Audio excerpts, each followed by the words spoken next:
ধনী মানুষের মাথায় ছাতি, চাষির মাথায় ধানের মুঠি। চাষি রাষ্ট্রের অর্থনীতিকে করে শক্তিশালী।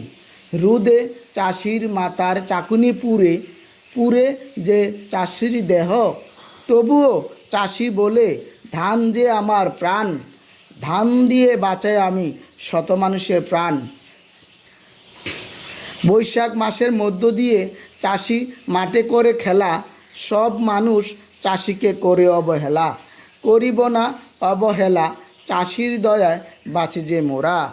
বাংলাদেশ উদ্বরের দেশ, চাষির আশা, ধান দেয় ভরসা। চাষির অক্লান্ত পরিশ্রমে এদেশে গড়ে ওঠে ফসলের সমারোহ। আমরা পাই ক্ষুধার আহার। আমি ভাবি তোমার কথা, তুমি ভাবো আমার কথা। চাষি ভাবে বাংলার মানুষের কথা। আসুন আমরা সবাই ভাবি, চাষিকে সম্মান করি।